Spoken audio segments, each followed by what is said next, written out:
Hey, you want to go up to the pomegranate tree? But Hassan always knew when to say the right thing. Yeah, all right, let's go. Yo, hey, we burst through the front gates and headed for the hill.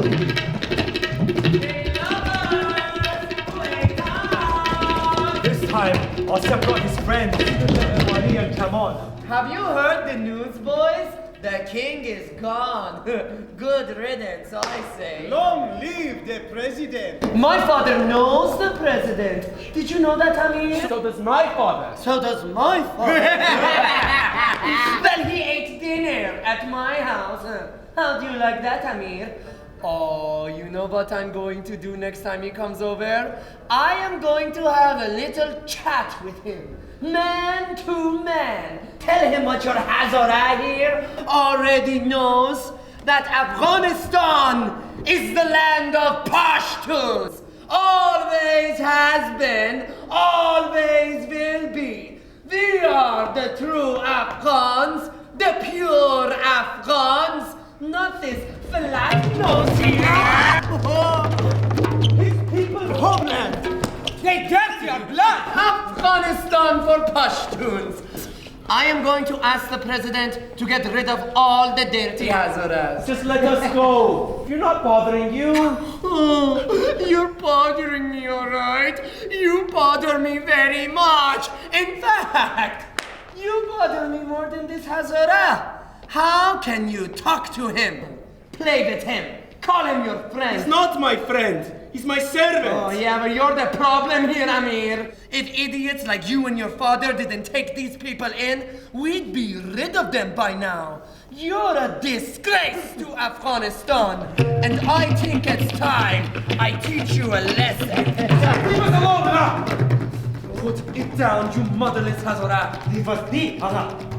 And maybe you didn't notice, but there are 3 of us and 2 of you. Maybe you didn't notice that I am the one holding the slingshot.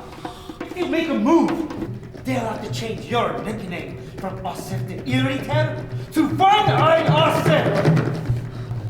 You should know something about me, Beanie Pachak. I am a very patient person. This doesn't end today. And this doesn't end for you either, Amir. One day, I'll make you face me one-on-one. Come on.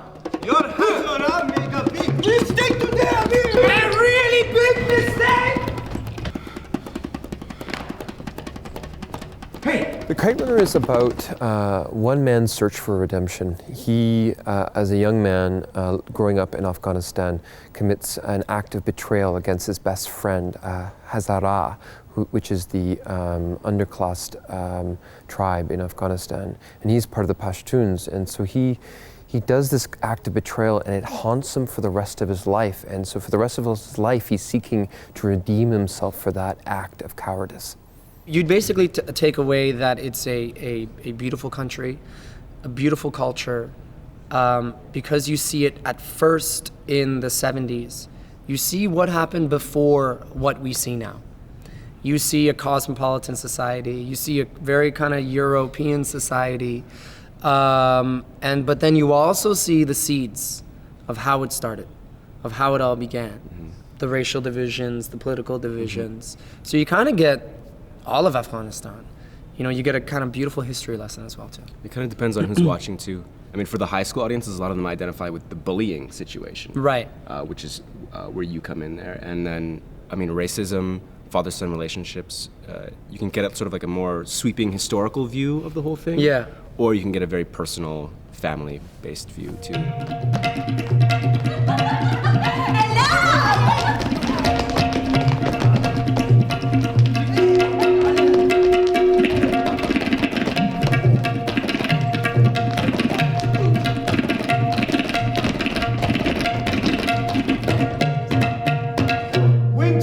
Used to be my favorite season in Kabul because it was the time of the kite fighting tournament. Hassan and I built our own kites. We spent hours shaving bamboo for the center and crossbars and cutting the tissue paper. And then we prepared our string, the glass-coated cutting line, the bullet in the chamber ready to strike. We'd go out in the yard and feed 500 feet of string through a mixture of ground glass and glue The tournament started early in the morning and didn't end until the winning kite flew in the sky. People gathered on sidewalks and rooftops to cheer their kids. The streets were filled with kite fighters, squinting up at the sky, trying to gain position to cut an opponent's line.